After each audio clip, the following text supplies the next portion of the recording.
주님을 찬양합니다. 우리 주님의 은혜와 평강이 넘치기를 빕니다. 한번 읽어볼까요? 시작. 감사.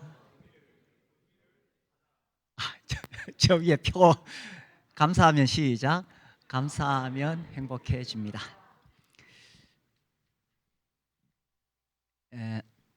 사실 현대인의 삶은 굉장히 고단합니다. 그래서 이런 말을 듣습니다. 사는 게 참 재미가 없다. 제가 생각해 보니까 두 부류가 있는 것 같아요. 사는 게 너무 어렵고 힘들어서 재미가 없는 사람이 있고요. 반대로 특별히 문제가 없어요. 모든 게 안정이 되어 있습니다. 그런데 재미가 없어요. 이게 현대인의 삶이죠. 제가 빅터 프랭클 이야기로 시작하려고 합니다. 몇 번 소개해 드렸죠. 오스트리아 빈의 정신과 의사이고 또 심리치료사입니다.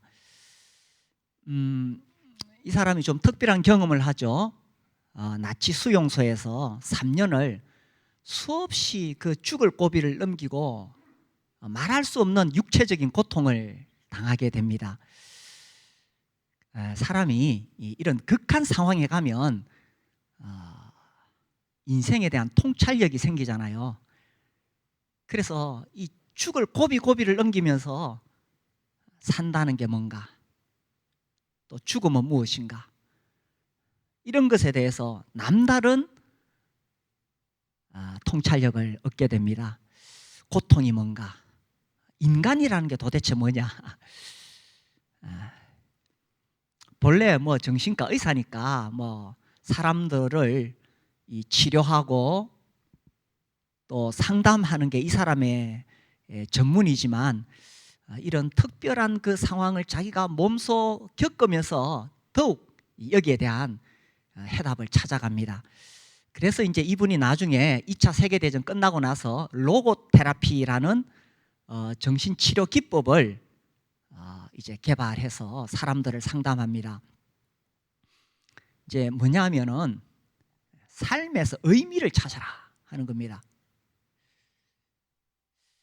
인생에 대해서 회의하고 또 허물을 느끼는 사람들에게 삶에서 의미를 찾아라는 거죠. 재미가 아니라 의미를 찾아라는 겁니다. 이 삶에서 의미를 찾으려면 올바른 질문을 해야 한다고 말합니다. 그러니까 이 잘못된 질문이 뭐냐 하면 이런 겁니다. 내가 삶으로부터 기대하는 것이 무엇이냐? 이건 잘못된 질문이라는 거예요. 내가 삶으로부터 무언가를 기대하면 인생이 내 마음대로 안 되잖아요. 그러니까 실망할 게 자꾸 생깁니다. 그러니까 부모로서 자식들에게 기대하는 거 있잖아요. 그럼 또 실망하게 되고, 또 회사에 출근하거나 혹은 자기 사업을 하시는 분도 그래요. 뭔가 자기가 기대하는 것이 있는데 그렇게 잘 안 됩니다. 그리고 또 우리가 주님을 섬기면서 목자로서 기대하는 게 있고 또 목장 식구로서 기대하는 것이 있는데 내가 기대한 대로 잘 안 됩니다. 그러니까 실망하게 되지요.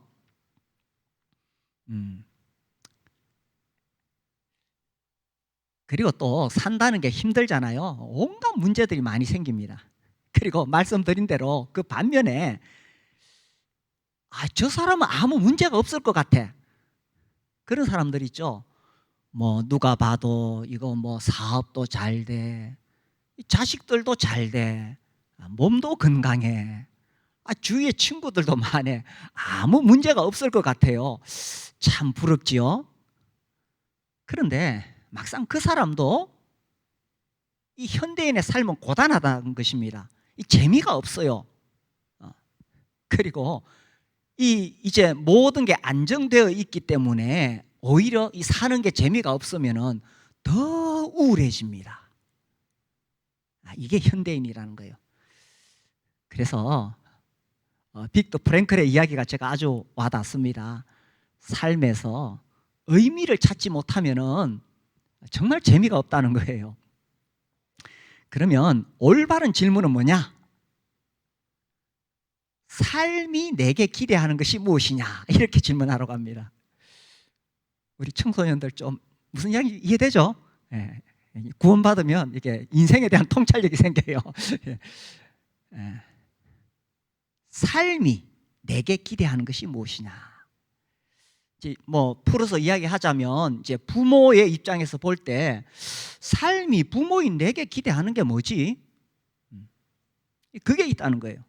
그래서 또 우리가 출근할 때에 나의 어떤 그 일터에서 내 생업의 장에서 그것이 나에게 기대하는 게 뭐냐?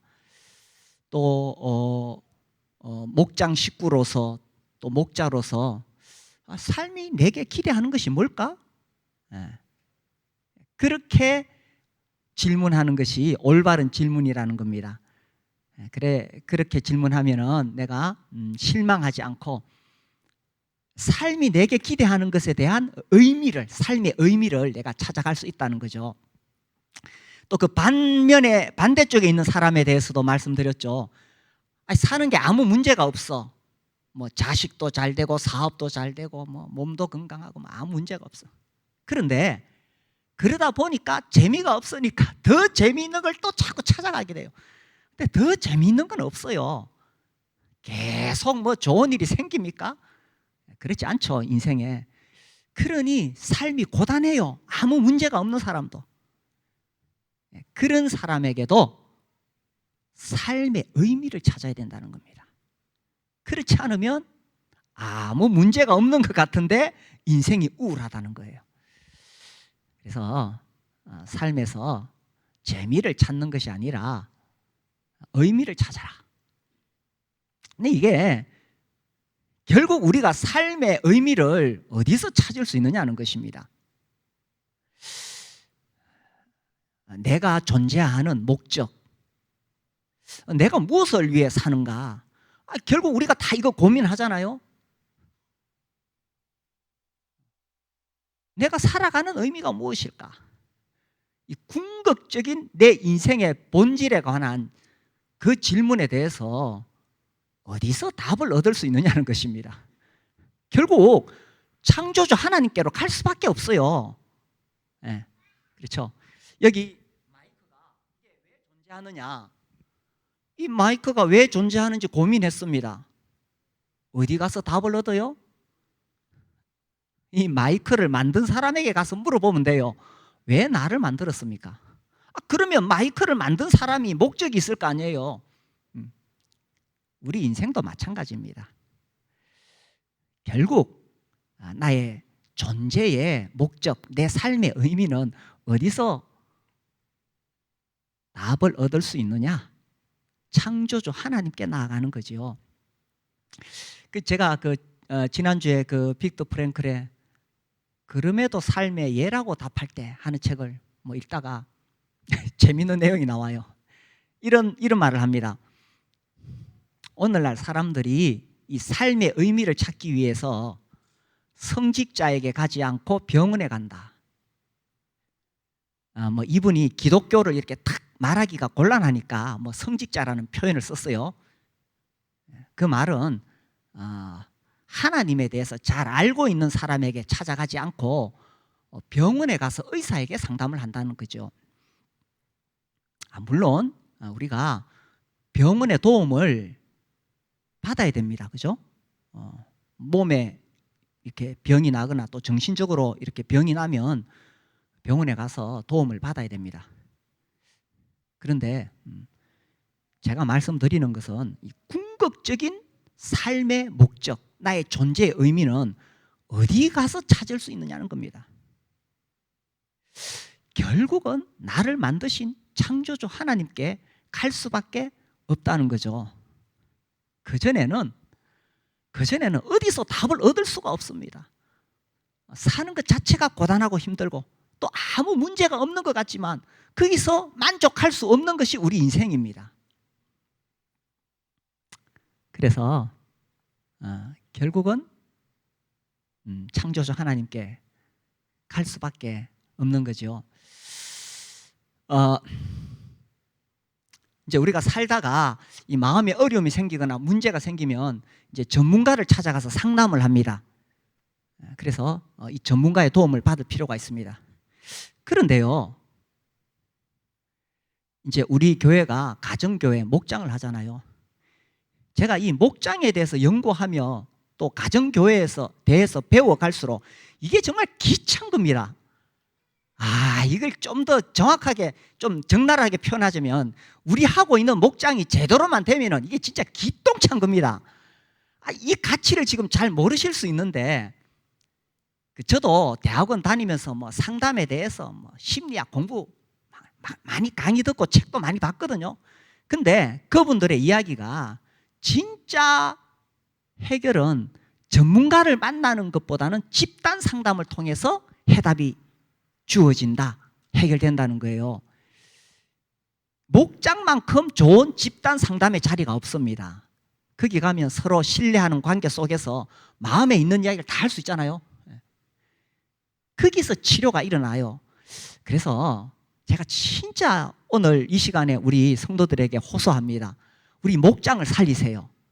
각자 이 자기 목장을, 이게 주일날 교회에서 모여가지고는 안 돼요.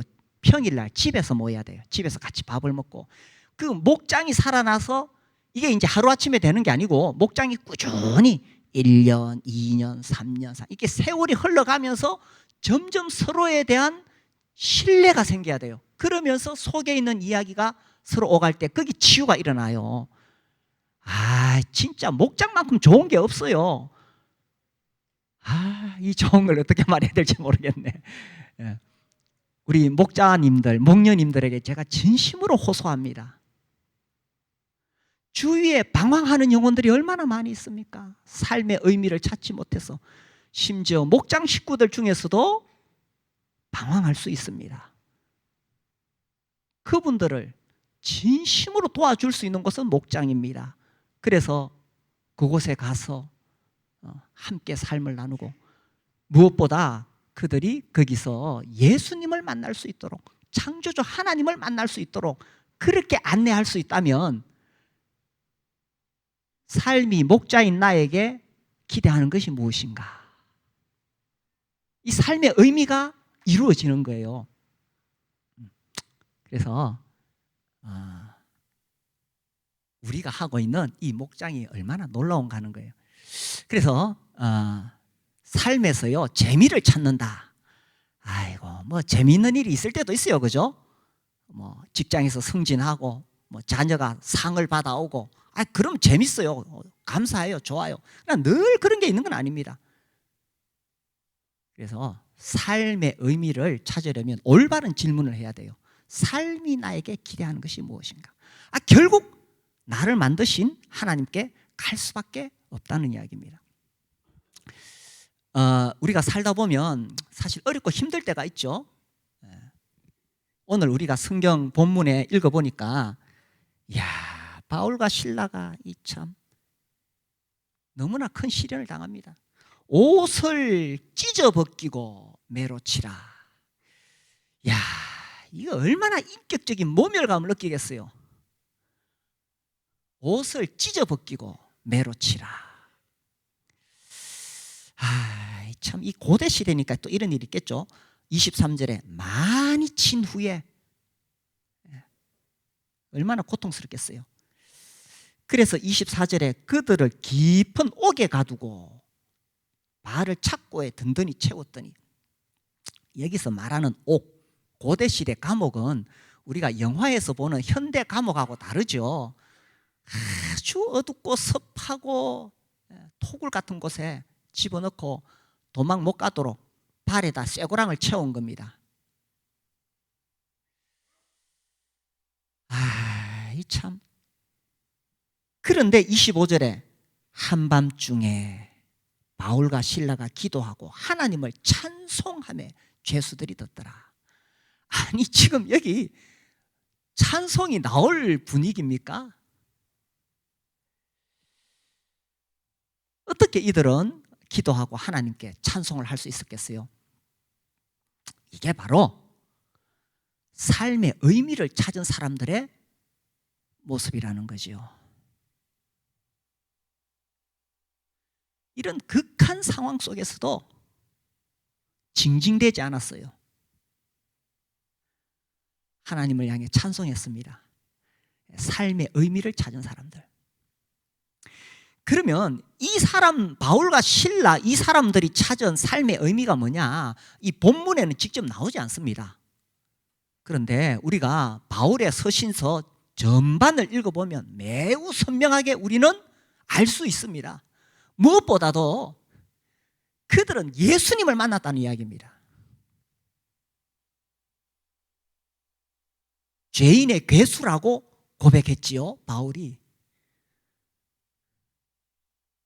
죄인의 괴수였던 그를 하나님께서 용서해 주시고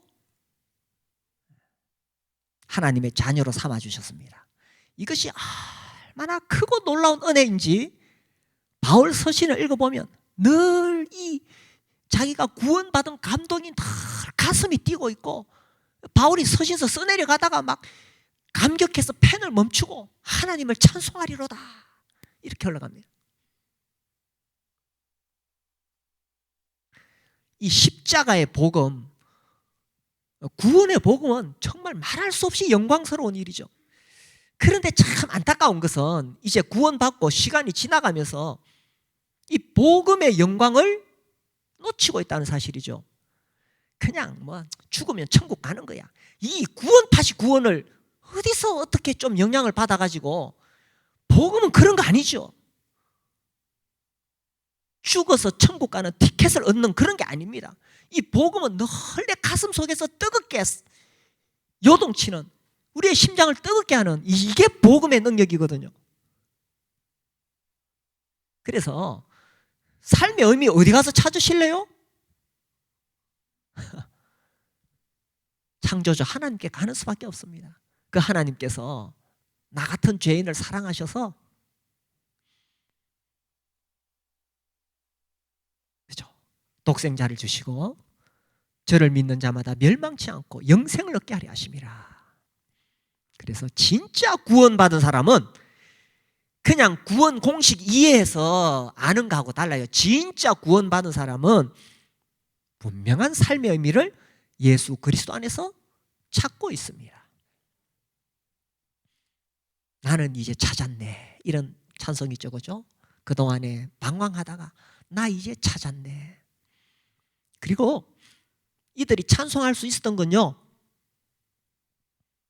그들이 뭐 세상에 사는 것이 뭐 고달파서 시련을 겪는 게 아니고 예수 전하다가 고난을 받으니 이것이 그들에게 영광스러운 거예요. 자기를 구원하신 예수 그리스도, 이 십자가 복음 전하다가 고난 받으니 이게 얼마나 영광스러운지, 그래서 하나님께 찬송할 수밖에 없었다는 것입니다. 삶의 의미를 어디서 찾으실래요? 이 사도 바울이 이 자신의 그 모든 것을 버렸지요. 정말 그 당시에 잘 나가던 사람이었습니다. 유대 사회에서 최고의 명예와 권력을 가질 수 있는 출세 가도에 있던 참 성공한 젊은이였습니다. 그런데 그거 다 버리고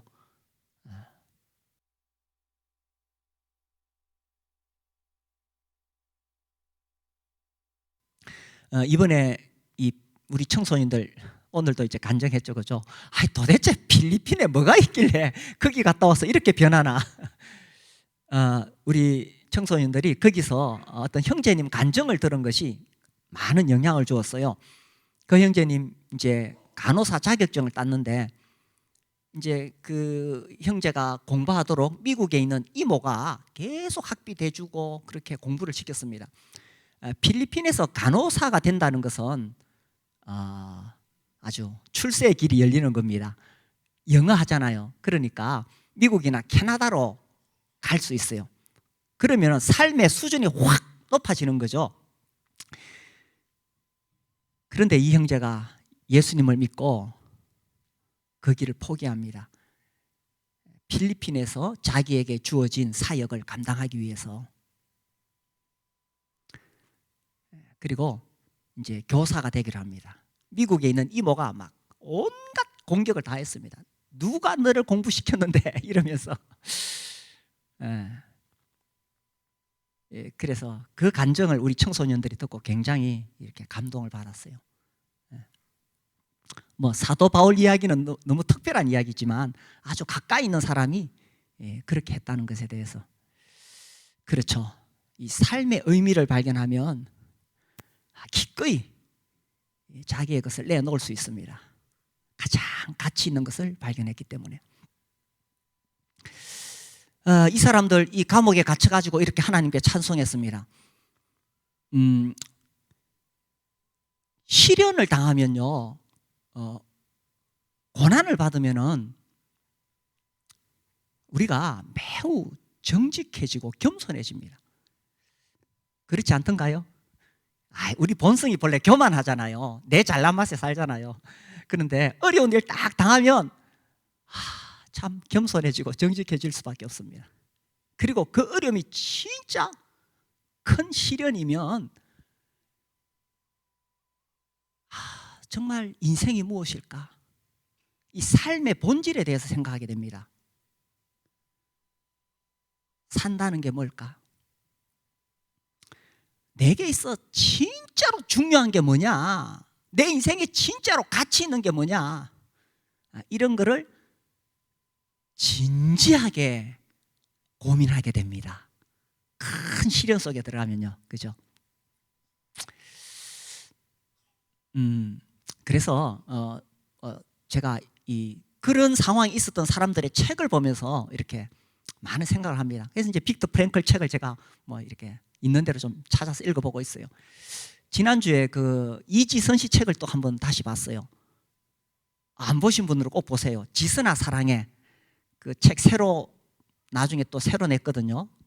10년 전에. 그 오빠랑 차 타고 가다가 음주 운전을 하는 그 차에 의해서 이 교통사고가 나고 불이 나가지고 전신 화상을 입습니다. 하여튼 다 타버립니다. 다 익어버렸어요. 23살 아가씨가 얼굴이 완전히 그냥 익어버렸습니다.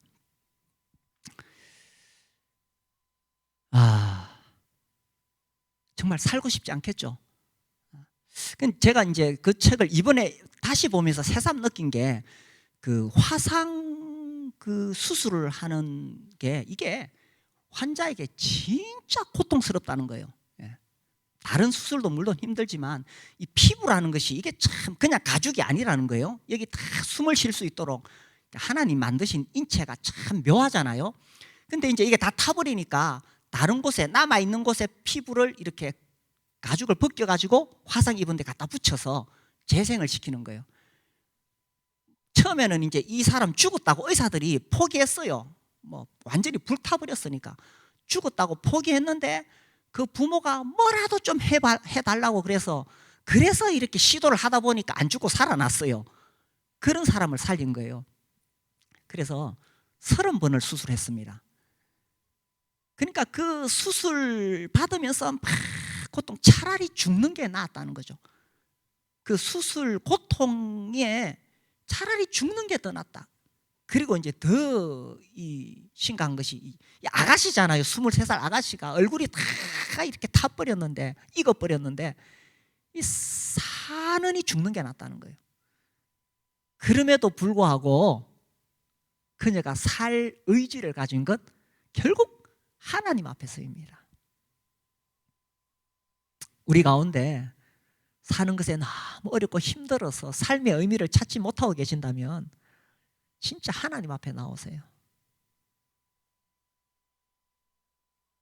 이 아가씨가 뭐 신앙생활, 그동안에 교회생활 해왔지만 그 시련 속에서 진짜 하나님을 만나게 되는 거죠. 그 중환자실 보면은 가족들이 살려내려고 얼마나 애를 씁니까? 의사들이 어쨌든 살려보려고 애를 씁니다. 그런데 계속 죽어가는 것이 중환자실입니다. 오늘 내가 이렇게 살아있다는 것 자체가 얼마나 놀라운 일입니까? 하나님께서 오늘을 나에게 살아 숨쉬도록 선물로 주셨다는 것이 얼마나 감사한 일입니까? 근데 우리는 사실 살아있는 이 하루를 가볍게 여기고 이거를 그냥 예사로 그냥 뭐 오늘 하루가 시작된 거지 뭐 그렇게 생각할 수 있죠.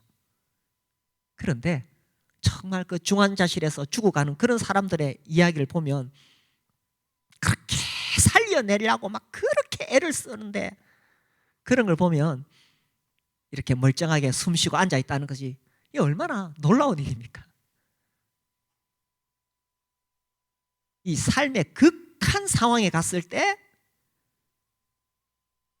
정말 삶이 무엇인가, 인간은 무엇인가 이런 것을 우리가 더 진지하게 생각할 수밖에 없다는 거죠.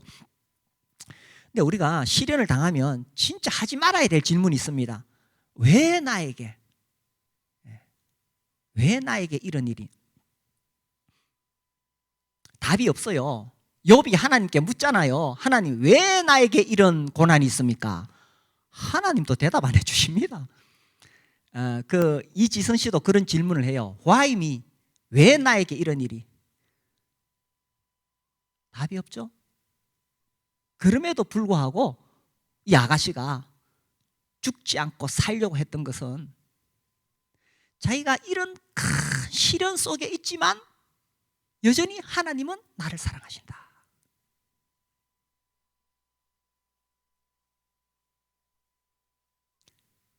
결국 고난의 이유는 우리가 알 수가 없습니다. 그러나 극한 상황 속에서도 하나님을 만난 사람은 이렇게 고백합니다. 하나님 나를 사랑하신다. 그래서 그 챕터의 뒷부분 하나님 나를 사랑하신다로 쭉 이렇게 도배가 되어 있어요. 그래서 시련 속에서도 삶의 의미를 찾은 사람, 하나님 만난 사람은 찬송을 한다는 거지요. 그리고 이렇게 찬송하는 사람들에게 기적이 일어난다는 것입니다. 하나님께서 그들의 삶에 직접 개입하십니다. 오늘 우리 그 본문의 뒤에 읽어보면 그죠? 26절 이에 갑자기 큰 지진이 나서 옥토가 움직이고 문이 곧 다 열리며 모든 사람의 매인 것이 다 벗어진지라. 아이고 하나님이 찬송을 하늘에서 들으시니 직접 땅에 개입하셨습니다. 옥문이 열리고 그들을 묶고 있던 쇠고랑 착고가 그냥 깨어졌습니다. 시련당해서 징징대는 사람에게 하나님이 개입하지 않으시죠. 찬송하는 사람에게 하나님이 개입하십니다.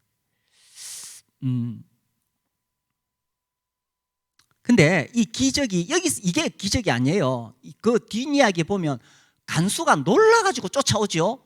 그리고 묻습니다. 선생들아 내가 어찌하여야 구원을 얻을꼬? 그때 그 놀라운 말씀 주 예수를 믿으라. 그리하면 너와 네 집이 구원을 얻으리라. 그러니까 결국 가장 궁극적인 질문을 하는 거예요. 내가 어찌하여야 구원 얻으리까? 나의 존재 목적은 무엇입니까? 나의 삶의 의미는 무엇입니까? 대답은 단순합니다. 주 예수를 믿어라. 너와 네 집이 구원을 얻으라. 이 간수가 자기 혼자 복음 안 듣고 집에 모셔가가지고 지금 밤이거든요. 자고 있는 식구들 다 깨웠어요. 자다가 일났어 집 식구들이. 그들에게 예수를 전하고 그들이 믿고 한밤중에 데리고 가서 침대까지 줬어요. 이거 지금 상상이나 됩니까? 자던 식구들 깨워서 복음 전하고 세례까지 주고 그날 또 음식을 해가지고 막 집에서 잔치 열렸네. 하나님께서 이 간수의 가족들 구원하시려고 이끌어 가시는 하나님의 섭리 아니겠어요? 그래서 찬송하는 사람들에게 기적이 일어난다는 겁니다. 그런데 이 기적은 밖으로 드러나는 기적이 우리가 여기 적혀 있지만 사실은 하나님을 찬송하는 사람들에게는 자기 자신 내면에서부터 기적이 시작이 됩니다. 외상후 스트레스라고 많이 들어보셨을 거예요, 그죠? 우리가 자주 그런 이야기 씁니다. 제가 외상 다시 이렇게 찾아봤어요. 외상이 뭐냐 하면은 신체적 손상 또는 생명에 대한 위협으로 이 정신적인 충격을 받은 것, 뭐 이렇게 설명되어 있더라고요. 그러니까 이 지금 바울과 실라가 매를 맞았으니 신체적인 손상 입었잖아요. 생명에 대한 위협 느꼈잖아요. 거기다가 옷을 찢어 벗기고 때렸으니 이거 이 인격적인 모멸감. 이거 그러니 얼마나 정신적인 충격이 크겠어요.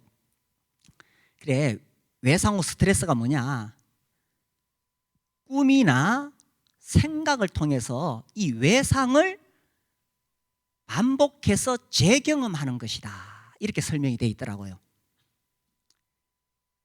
그래, 이 사도 바울이 이렇게 매를 맞고 이제 나중에 생각해 보면 이 매 맞았고 옷 찢기고 이게 자꾸 생각 속에서 반복이 되고 심지어 자다가도 꿈에 나타나면, 그러면은 바울이 어째 살겠어요?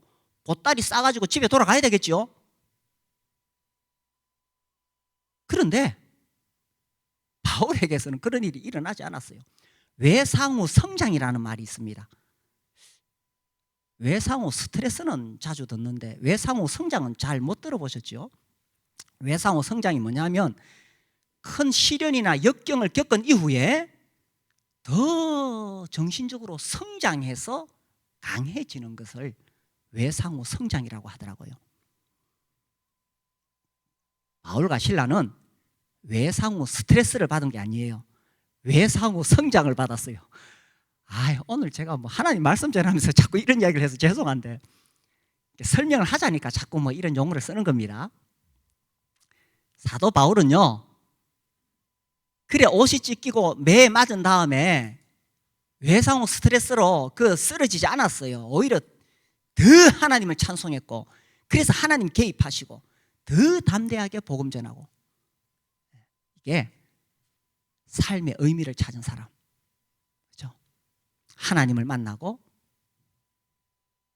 자기 삶의 의미를 찾은 사람. 그래서 시련이 올 때에 Why me? 왜 나에게 이런 일이? 그런 질문은 굉장히 어리석습니다. 그게 아니라 하나님을 찬송하는 거죠. 징징대봤자 아무 소용이 없습니다. 하나님을 찬송하면 하나님 개입하시는 거예요. 그리고 그들을 묶고 있던 쇠고랑이 깨어지면서 진정한 자유를 누리게 된다는 것입니다. 올바른 질문을 해야 되겠죠. 내가 삶으로부터 기대하는 것이 무엇인가? 그래 살면은 실망해요. 재미없어요. 뭐 인생에 자꾸 재밌는 일이 어떻게 생겨요? 그게 아니라 삶이 내게 기대하는 것이 무엇인가? 올바른 질문을 하라는 겁니다. 그 해답을 어디서 둬요? 결국 나를 만드신 하나님께 가야지. 그 하나님께서 나를 얼마나 사랑하셔서 독생자를 주셨는가? 이 복음의 영광이 내 안에서 살아나게 될 때에 거기서 우리가 분명한 삶의 의미를 붙잡을 수 있습니다. 누가 뭐래도 어떤 시련이 와도 그런 사람은 감옥에 갇히고 착고에 매여도 하나님께 찬송할 수 있죠. 그곳에 하나님께서 개입하시는 거예요. 옥문이 열리고 착고가 깨어집니다. 거기에 진정한 자유와 해방을 누릴 수가 있다는 것입니다. 우리 모두 어떤 상황에서도 삶의 의미를 찾고 하나님을 찬양함으로 이런 놀라운 기적을 우리 함께 경험할 수 있게 되기를 바랍니다. 기도하겠습니다.